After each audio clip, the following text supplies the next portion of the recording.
Hi everyone, welcome to my channel. I'm Asem. I create upcycling tutorials and sewing patterns.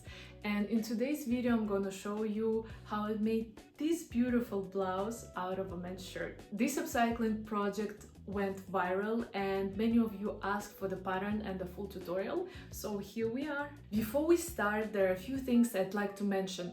First of all, this project requires some sewing experience because you'll need to make some pattern adjustments. I'll also be showing some sewing techniques such as French seams, flat field seam, shirring. We'll be doing a lot of hand stitching, but don't worry, I'll try to explain everything in detail and I'm sure you can do it. Secondly, this project takes a bit of time.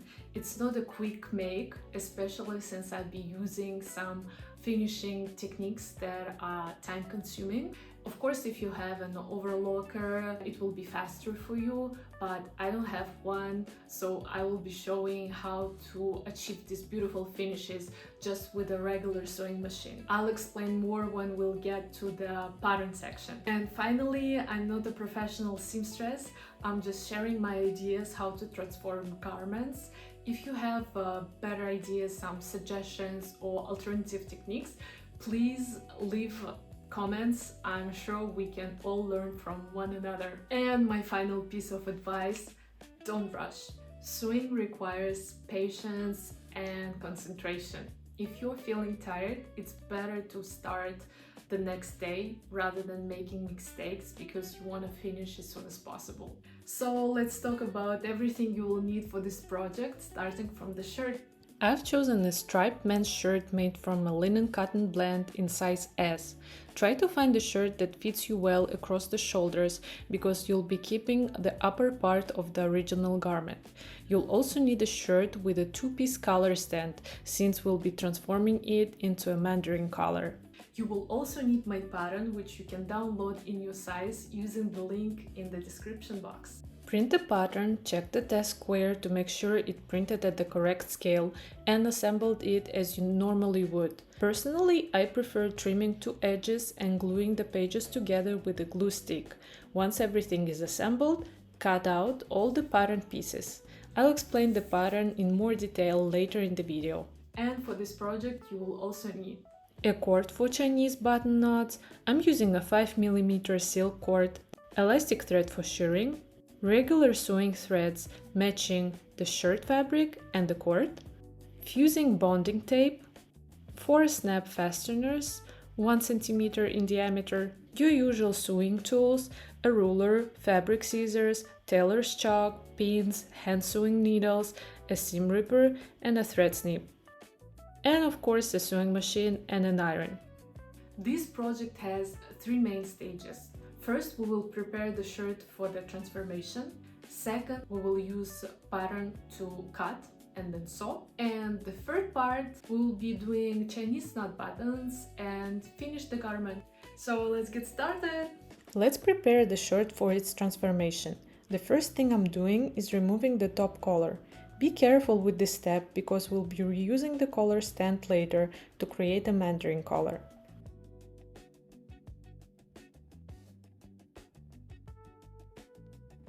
Next, I'm removing all the buttons. Since the Chinese button knots needs to meet exactly at the center front, I have to create a new front edge. To do that, I'm folding the lower part of the front placket inward on both sides, following the original button and buttonhole lines, which used to be the center front. For now, I'm only pressing the side with the buttons.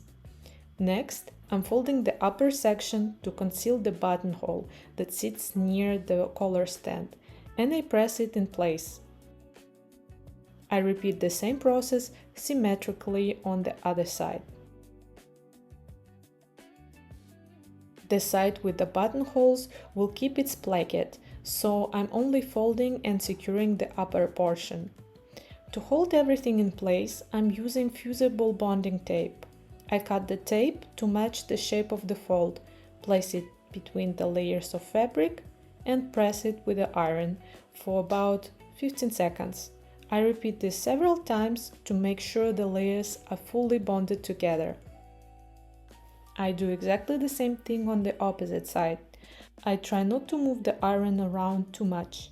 I simply let the heat and the time do the work. I also apply fusing tape along the entire button side, from top to bottom. The upper section should look like this, while the lower section should overlap so that the right front lies over the left front. Next, I'm removing the pocket. If your shirt doesn't have one, you can obviously skip this step. And be careful with the seam ripper, try not to make holes in the fabric like I did. Now it's time to remove the sleeves. I prefer unpicking the seams rather than cutting them because we might need some of that extra fabric later. In upcycling projects, every centimeter counts. Now let's talk about the pattern. This pattern was developed from my previous upcycling project and adapted to the fit of the standard men's shirt. Don't worry if your shirt is slightly different, we'll make adjustments along the way. The most important elements we're taking from the pattern are the armhole shape and the side seams. We'll align the pattern pieces with the shoulder seam and the center front, so I didn't include any seam allowance along those edges. Since I don't have a serger, I'll be using French seams for setting the sleeves into the armholes and for the sleeve underarm seams, so I added 1.5 cm seam allowance there. For the side seams of the blouse, I'll be using flat field seams. I'll explain in details when I start sewing. I also included a 1.5 cm hem allowance. And of course, don't forget to put your notches. I've also marked the shirring lines on the pattern, although I recommend transferring them directly onto the shirt for greater accuracy. Now let's place the pattern pieces. I'm aligning the front pattern piece with the shoulder seam and center front, making sure everything follows the grain line of the original shirt. Since my shirt has stripes, it's easy to keep everything straight and symmetrical. Then I pin the pattern in place. My shirt doesn't provide quite enough width, so I need to make a small adjustment. I remove 1.2 centimeters from the armhole, which means the side seam position shifts slightly as well. After that, I trace the new armhole and side seam, making sure not to forget the waist notch. And here's our updated armhole and side seam. Next, I'm working on the back. To find the center back, I fold the shirt in half and pin the fold in place. That fold becomes my center back line. I mark it both above and below, and once again, the stripes make the process much easier. Just like with the front pieces, I align the pattern with the shoulder seam and center back. Pin everything in place and trace the armhole, side seams, and hemline. Now it's time to adjust the sleeve pattern. I removed the same 1.2 centimeters that I took away from the front armhole. You should also move the front notch by 1.2 centimeters to match the new shape. I forgot to do this in the video, but make sure you don't skip that step. Then I pin the sleeve pattern, trace it, cut out both sleeves, cut the bodice pieces, and transfer all the notches. And finally, we're ready to start sewing. We'll close the collar, construct the sleeves, sew the side seams, and then set the sleeves into the armholes. To close the collar stand, I'm essentially recreating the original seam. I pin the outer collar stand to the inner collar stand, making sure the inner stand doesn't peek out from the front. Then I stitch along the original seam line. Once that's done, I press the seam flat. Now for the sleeves. Don't forget to transfer the notches so you can distinguish the right sleeve from the left. To sew the underarm seams, I place the sleeve pieces wrong sides together and pin along the seam line. Then I stitch with a 5 mm seam allowance. Next, I press the seam allowance open with my fingers, turn the sleeve right sides together, and press again to make sure the seam lies perfectly flat. Then I stitch a second time using a 1 cm seam allowance. This creates a classic French seam with all the raw edges enclosed inside. For the sleeve hem, I make a narrow double fold hem, using the iron to press each fold before stitching. For the side seams, I'm recreating the flat felt seams that originally came from the shirt. To do that, I place the front piece on top of the back piece, offsetting the edges by 1 cm so that the back seam allowance extends beyond the front. I match the waist notches and pin everything in place. Then I stitch 5 mm away from the raw edge of the front piece. After stitching, I press the seam flat. Next, I fold the wider back seam allowance over the narrower front seam allowance and press it into place. Then I wrap the folded edge around the raw edges, creating the classic flat felt finish. I press again, pin to secure everything, and top stitch about 1 mm from the folded edge.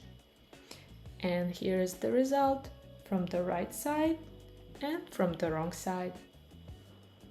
Now it's time to set the sleeves. Since I'm using French seams, I place the sleeve inside the armhole with the wrong sides facing each other. First, I match the underarm seam of the sleeve with the side seam of the bodice. Then I align the sleeve cap notch with the shoulder seam and pin everything in place, easing the fullness evenly around the sleeve cap.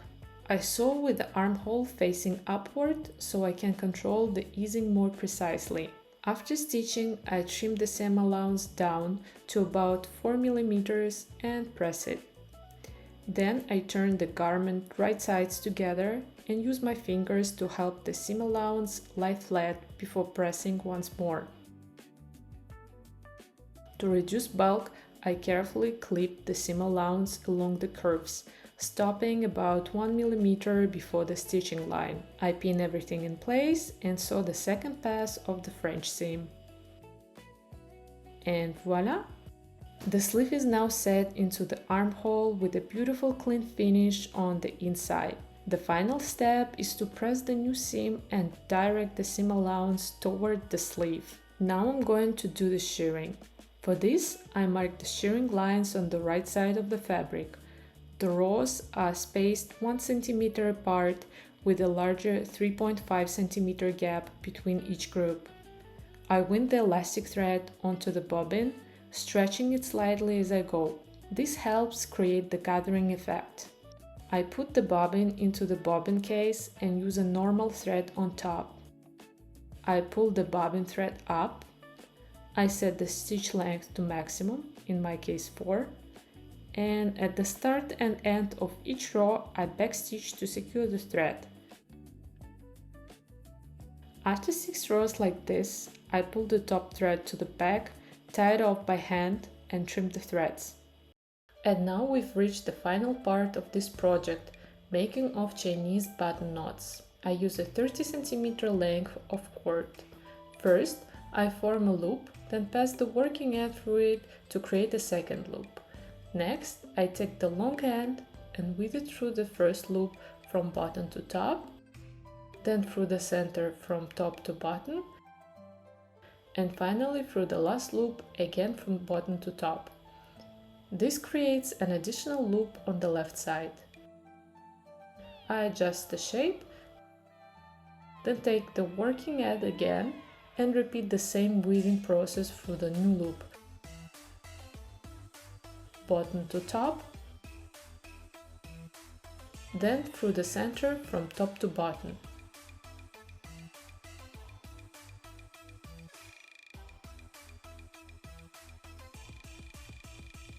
And voila, your knot is formed.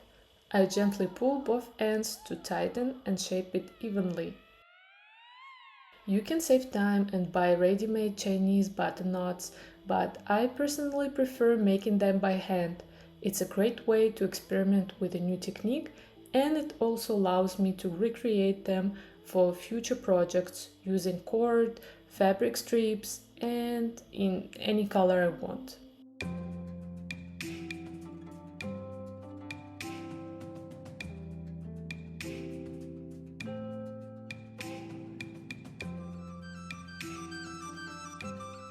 Then I secure the knot by stitching the two ends together with thread. This is not the traditional technique for Chinese button knots, it's simply my interpretation for this project.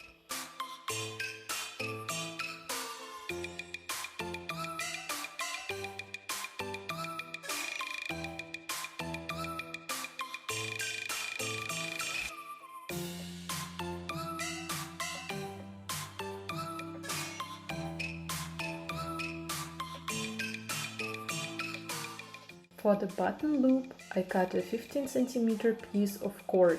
I insert the Chinese button knot inside and mark the ends of the loop position. Then I stitch the two ends together in the same way as the knot.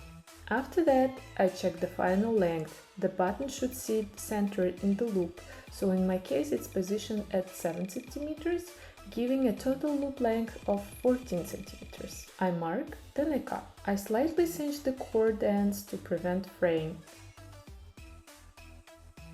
I fold each end inward by about 5 mm, slightly overlapping them, and hand stitch them securely. Now my closure is finished. I make 5 pairs of button and loop closures. I start by placing the first pair at chest width. I visually align it with the shirt stripes and mark the position with chalk. Then I mark the top pair just under the stand collar. I divide the distance between the top and bottom marks into 3 equal sections and place 2 additional pairs evenly in between. The last pair is placed at the bottom, maintaining equal spacing throughout. Now I stitch each button and loop onto the shirt. I secure the thread on the wrong side, then stitch from the right side toward the center on one side and repeat on the other side.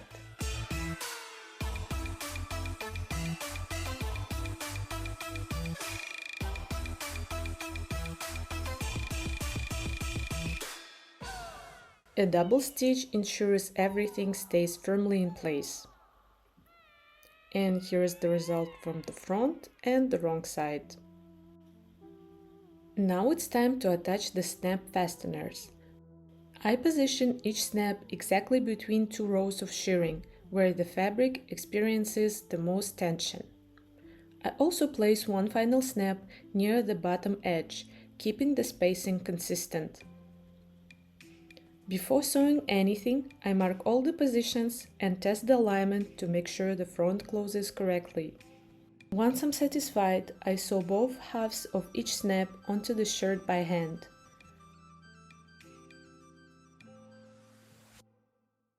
Then I repeat the process for the remaining snaps. And here is the finished result. The final step of this upcycling project is adjusting the hem. Before deciding on the final length, I try the blouse on. I always leave this step until the very end after attaching all the closures so I can make sure the hem is perfectly even all the way around. Once I'm happy with the length, I trim away the excess fabric. Then I finish the hem with a narrow double-folded hem. And finally, one last press. And the blouse is done. I'm really happy with how this upcycling project turned out. It's trendy, unique, and completely different from the original shirt. I can style it in so many different ways, from a casual everyday look to something much more elegant. In this tutorial, we learned how to adapt a pattern for upcycling, sew French and flat felt seams, create shirring, and make handmade Chinese button closures. I hope this tutorial inspires you to experiment, learn new skills, and look at the old clothes in a completely different way. If you enjoyed this tutorial, please don't forget to like and subscribe. You can also find all my social media links in the description below. Thank you so much for watching and see you in the next video. Bye!